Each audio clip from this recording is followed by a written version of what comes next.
ચાલો વિદ્યાર્થી મિત્રો, જય શ્રી કૃષ્ણ. કેમ છો? મજામાં? ઓકે. તો દોસ્તો, એનસીઆરટી બેઝ દાખલાઓ આપણે આગળ તપાવીએ. એનસીઆરટી 1.12 નંબરનો દાખલો આપણે અભ્યાસ કરીશું. એ પહેલા બધા દોસ્તો રકમમાં ખાસ ધ્યાન આપે. 1.12 નંબરનો દાખલો, એમાં એ વિભાગ આપણે સોલ્વ કરીશું. એનો એ વિભાગ.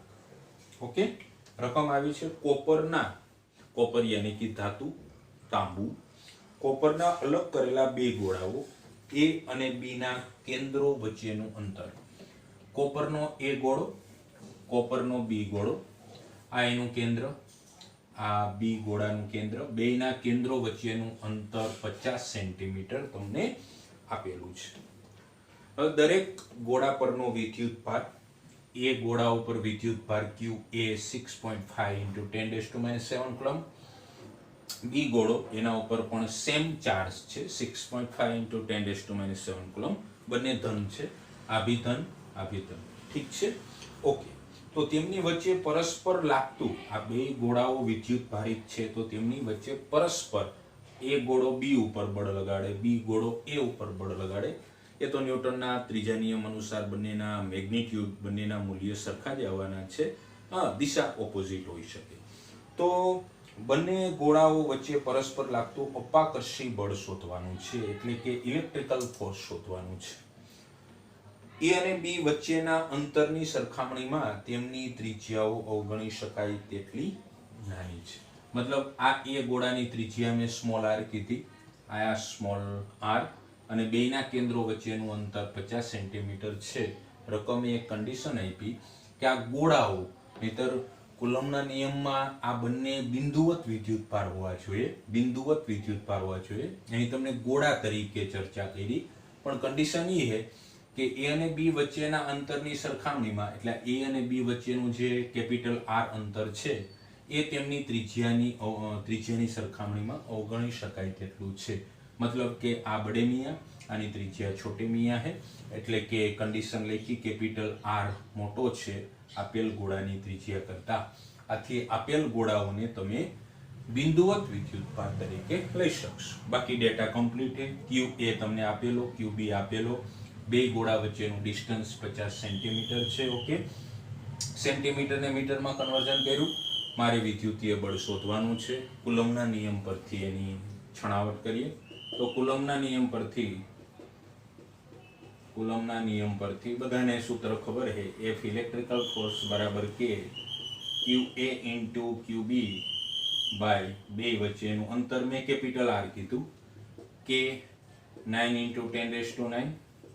QA અને QB બંને સેમ છે દોસ્તો, 6.5 × 10⁻⁷ નો સ્ક્વેર કરી શકાય, અને કે બંનેની વેલ્યુ સેમ છે. અને ટોટલ આર 50 × 10⁻², એ જ રાખી દે, 50 × 10⁻² નો સ્ક્વેર. આનું સોલ્યુશન કરશો એટલે ન્યૂટનમાં આન્સર આવશે, અને એનો જવાબ મારા અંદાજ મુજબ એટલો રહેશે, 1.5 to 1 × 10⁻²ન્યૂટન. અને આ ઇલેક્ટ્રિકલ ફોર્સ આવ્યું, અને આનો નેચર અપાકર્ષણ પ્રકારનો છે, કારણ કે બંને ધન છે. ક્લિયર કટ દોસ્તો? ઓકે. તો એ વિભાગની ગણતરી સિમ્પલ રીતે આપણે સમાપ્ત કરી. કશું નતું મિત્રો. ઓકે. હવે એનો બી વિભાગ તરફ આપણે નજર કરીએ. એ વિભાગ કમ્પ્લીટ થઈ ગયું. હવે બી વિભાગ તરીકે આપણે ગણતરી કરીશું. જો આ દરેક ગોળા પરનો વિદ્યુતભાર, આ ગોળા ઉપર વિદ્યુતભાર છે, આ એક ગોળા ઉપર વિદ્યુતભાર છે. રકમ એવું કહે છે કે દરેક ગોળા પરનો વિદ્યુતભાર બમણો કરવામાં આવે. આનો બમણો એટલે આને 2 વડે ગુણી નાખીએ, આને પણ આપણે 2 વડે ગુણી નાખશું, એટલે વિદ્યુતભાર બમણો થઈ જશે. ઓકે. ટૂંકમાં આપણે કેવું હોય તો કહી શકાય, આ છે વિદ્યુતભાર, એનો બમણો કરવો હોય તો 6.5 × 2 × 10⁻⁷ કુલમ આ વિદ્યુતભાર આવશે મિત્રો. ઓકે. તો આપણી પાસે વિદ્યુતભાર એટલો તૈયાર થઈ જશે. બમણો કીધો એટલે 2 વડે ગુણી નાખો, આનું કેલ્સી તમે દબાવી શકો. ઓકે, અહીંયા વિદ્યુતભાર બમણો જ છે, તો QB is equal two 2 into 6.5 into 10⁻⁻7 coulomb. Okay, બંને વિદ્યુતભારો બમણા કરવામાં આવે ને તેમની વચ્ચેનું અંતર, આ જે અંતર છે દોસ્તો, એ અંતર રકમવારે કીધું અડધું કરવામાં આવે, તો 50 નું અડધું, આરામથી સમજી શકો ડેટા 25 સેન્ટીમીટર. તો હવે કેટલું અપાકર્ષણ બળ લાગે ન્યૂ સ્થિતિમાં, નવી સ્થિતિ B માં, તો Fe is equal to K QA into QB by R². હવે તમે કરી શકો, એમાં કોઈ અઘરું નથી. કેનો જવાબ આપણે મૂકીએ 9 × 10⁹. QA અને QB એટલે 2 ઇન્ટુ 6.5 ઇન્ટુ 10⁻⁷ નો વર્ગ કરી નાખું, કારણ કે બે સેમ છે, અને અંતર 25 સેન્ટીમીટર, તો 25 × 10⁻², અને આ તમે કેલ્સી યુઝ કરશો એટલે એકમ ન્યૂટન આવશે, અને જવાબ રહેશે 0.24 ન્યૂટન. અને નેચર તો એ જ રહેશે દોસ્તો, અપાકર્ષણ, કારણ કે બંને પર ધન વિદ્યુતભાર છે. ઠીક છે, સ્ક્રીનશોટ લઈ લો પહેલા.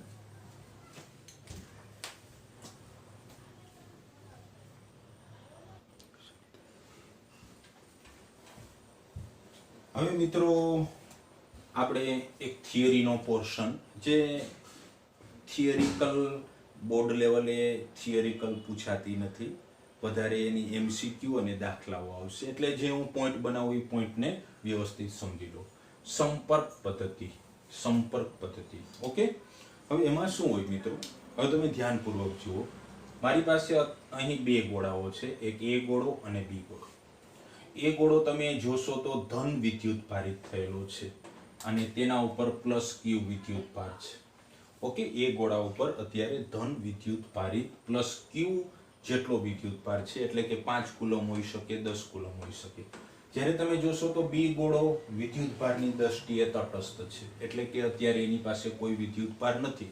તટસ્થનો મતલબ એ છે કે એમાં 3 પ્રોટોન હશે તો 3 ઇલેક્ટ્રોન હશે, અથવા 5 પ્રોટોન હશે તો 5 ઇલેક્ટ્રોન હશે. આ તમારું પહેલું સ્ટેપ છે, સ્ટેપ નંબર 1. ઓકે, હવે આ બંને ગોળાઓ છે, એ બંને ગોળાનું પરિમાણ સમાન હોવું જોઈએ. પરિમાણ એટલે શું? તો પરિમાણ એટલે બંને ગોળાઓની ત્રિજ્યા સમાન હોવી જોઈએ. એટલે કે આ ગોળાની ત્રિજ્યા કેપિટલ R માનું તો આ ગોળાની ત્રિજ્યા પણ કેપિટલ R જ હોવી જોઈએ. આ 5 સેન્ટીમીટરનો તો આ બી 5 સેન્ટીમીટરનો હોવો જોઈએ. તો તમે આ રીત એપ્લાય કરી શકો. એટલે પહેલું સ્ટેપ એ છે કે બંને ગોળાઓના પરિમાણ સમાન હોવા જોઈએ. ઓકે, હવે સ્ટેપ નંબર 1 ને તમે વ્યવસ્થિત સમજી લીધું. હવે શું કરશું? અહીં A ગોળો ધન વિદ્યુત ભારિત થયેલો છે, જે આપણે સમજ્યા, અને B ગોળો વિદ્યુત ભાર વિહીન છે, એના ઉપર કોઈ વિદ્યુત ભાર છે નહીં. આપણે શું કરવું? આ B ગોળાને મારે વિદ્યુત ભારિત કરવો છે. B ગોળા પાસે ખાવા કંઈ નથી. B ગોળા પાસે કોઈ પણ પ્રકારનો અત્યારે કુલ વિદ્યુત ભાર નથી. એને મારે વિદ્યુત ભારિત કરવો છે. તો શું કરવું એ આપણે પદ્ધતિ જોઈએ છે. આ બે પોઈન્ટ કમ્પ્લીટ થઈ ગયા. મેઇન વસ્તુ સિમ્પલ છે, આ બંને ગોળાઓને એકબીજા સાથે વિદ્યુતીય સંપર્કમાં લાવો. એટલે હવે આપણે શું કરશું? સ્ટેપ નંબર 2, આ A ગોળો અને આપેલ B ગોળો, આ B ગોળો, ખરું? અમે બંને ગોળાઓને એકબીજાના સંપર્કમાં બેને ટચ કરાવ્યા. ઓકે, ટચ કરાવ્યા. ઓકે, આ સંપર્ક થઈ ગયો. A ગોળો અને B ગોળો, બંને ગોળાઓને એકબીજા સાથે સંપર્કમાં લાવો. હવે સંપર્કમાં લાવ્યા, અહીંયા આપણે લખવું પડે A ગોળો, આ B ગોળો. એટલે શું થશે ભાઈ? થોડુંક ધ્યાન દો. હવે સમજો, આની અંદર 5 પ્રોટોન હશે તો 5 ઇલેક્ટ્રોન હોવાના ને ભાઈ, અને આની પાસે તો ધન વિદ્યુત ભાર જ છે, એટલે આ ગોળો ધન વિદ્યુત ભારિત તો થયેલો જ છે. જોજો, હવે મજા આવશે. આ તો ધન વિદ્યુત ભારિત થયેલો જ હતો. ઓકે, આમાં તો ઇલેક્ટ્રોન હતા જ નહીં. હવે B ગોળામાં શું હશે કે હવે બે એકબીજાના સંપર્કમાં આવશે, એટલે હંમેશા ઇલેક્ટ્રોન જ એક બોડીમાંથી બીજી બોડીમાં જવાનું પસંદ કરે. કોણ? ઇલેક્ટ્રોન એક બોડીમાંથી બીજી બોડીમાં જાય, ધન વિદ્યુતભાર ન જાય, કારણ કે એ ન્યુક્લિયસમાં હોય, પરમાણુના કેન્દ્રમાં. ઇલેક્ટ્રોન ન્યુક્લિયસની આજુબાજુ હળવા એટલે કે ઓછા આકર્ષી બળથી જકડાયેલો હોય. ઓકે, તો ઇલેક્ટ્રોન અહીંથી અહીંયા મૂવ કરશે. આ ઇલેક્ટ્રોન મૂવ થયો, ઇલેક્ટ્રોન આવ્યો અહીંથી. ઇલેક્ટ્રોન અહીંયા આવીને અહીંયા બેસી ગયો, અહીંયા ઇલેક્ટ્રોન બેસી ગયો, અહીંયા બેસી ગયો. સીધું ગણિત છે. તો આ પ્લસ, આ માઇનસ, આ પ્લસ, આ માઇનસ, આ પ્લસ, અહીંયા માઇનસ.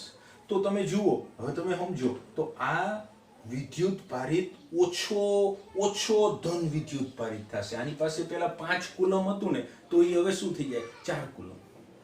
એ ભાઈ 4 કુલમ થઈ જશે. અને આ ભાઈ ઇલેક્ટ્રોન ગુમાવ્યા, અહીંથી 3 ઇલેક્ટ્રોન આવ્યા. 3 ઇલેક્ટ્રોન ઇધર સે ઇધર આયા, એટલે 3 ઇલેક્ટ્રોન ઓછા થયા. હવે કેટલા ઇલેક્ટ્રોન રહ્યા? 2. તો આ અને આ plus minus cancel, plus minus cancel. આ ગોળો શું બનવા માંડશે? વિદ્યુત ભારિત. આ ગોળો વિદ્યુત ભારિત બનવા માંડશે. કેવો થશે? તો કે ધન વિદ્યુત ભારિત બનવા માંડશે. પેલા એની પાસે ચોખ્ખો કુલ વિદ્યુત ભાર નતો, હવે એ વિદ્યુત ભારિત બનવા માંડશે. આ ઓછો ધન થવા માંડ્યો. આ ઓછો ધનમાં તો સમજાણું ને ભાઈ કે 4 કુલમ 5 કુલમ હતું તો 4 કુલમ થઈ ગયો, પછી 3 કુલમ થઈ જશે. જેટલા ઇલેક્ટ્રોન એ એક્સેપ્ટ કરશે એ ગોળો, એટલો એનો ધન વિદ્યુત ભાર ઘટશે. ઓકે, હવે આ ગોળો કેવો બનવા માંડ્યો? ધન વિદ્યુત ભારિત. હવે આ સંપર્ક કરશો, ટચ કરો એટલે થોડી ઘણી સેકન્ડોમાં આ ઇલેક્ટ્રોનની આપલે થઈ જાય. ઓકે, હવે તમને એ થાય કે આમાં કેટલો ધન વિદ્યુત ભાર અને આમાં કેટલો ધન વિદ્યુત ભાર, એ મેઇન વસ્તુ છે. પણ સ્ટેપ તમે જુઓ, સ્ટેપ નંબર 2 સમજાઈ ગયું. મેઇન સંપર્ક પદ્ધતિ છે. સંપર્કમાં લાવ્યા, આપલે થઈ ઇલેક્ટ્રોનની. ઓકે, આ આપલે ક્યાં સુધી થઈ? તો કે એ ગોળામાં અને બી ગોળામાં બે ગોળાઓમાં સરખો વિદ્યુત ભાર ન થાય ને ત્યાં સુધી. સરખો વિદ્યુત ભાર થઈ જાય પછી ઇલેક્ટ્રોન બી ગોળામાંથી એ ગોળામાં નહીં આવે. ઓકે, કારણ કે બે ઉપર વિદ્યુત ભાર હવે સરખો થઈ ગયો, પછી લેના નહીં દેના નહીં. ઓકે, હવે સંપર્ક કર્યું તો સંપર્કને છોડી દો, સંપર્ક તોડી નાખો. Step number 3. તો મેં બે ગોળાઓનો સંપર્ક છોડી નાખ્યો. આ એ ગોળો, આ બી ગોળો, એ ગોળો અને બી ગોળો. ત્રિજ્યા તો સરખી છે. અને હવે એ ગોળા ઉપર વિદ્યુત ભાર કેટલો થશે? ઓછો ધન બની જશે મિત્રો. ઓકે, બી ગોળો કેવો બની ગયો? ધન. પેલા તો કઈ હતું જ નહીં. ઓકે ભાઈ, સંપર્ક મેં તોડી નાખ્યો. તો આની પાસે વિદ્યુત ભાર કેટલો આવે? તો કે સેમ. અને કઈ રીતે? તો તમારું પેલું સ્ટેપ જુઓ, આના ઉપર કેટલો હતો? સ્ટેપ નંબર 1 ની ગણતરી બહુ મજાનું છે. સ્ટેપ નંબર 1, ગોળા ઉપર ટોટલ વિદ્યુત ભાર Q, બી ઉપર 0. આ મારી પાસે ટોટલ Q હતો. ટોટલ Q ગણતરી કેમ કરવી એ સમજાવું. પેલા સ્ટેપ નંબર 1, સંપર્ક નતો ઈ પેલા. આની પાસે પ્લસ Q, આની પાસે 0. ઓકે, તો ટોટલ Q કેટલો આવ્યો? Q એ તો સ્વાભાવિક છે. હવે કેટલો થઈ જશે? સંપર્ક છોડશો એટલે અડધો થઈ જશે. એટલે કે આ તમારી પાસે ટોટલ Q છે, એનો હાફ ભાગ. તો હવે ટોટલ એ ગોળા ઉપર નવો વિદ્યુત ભાર કેટલો આવી ગયો? તો કે નવો વિદ્યુત ભાર જો કે ઓછો થઈ ગયો, અડધો કરી નાખો, Q/2. ઓકે, અને બી ગોળા પરનો નવો ઉત્પન્ન થયેલો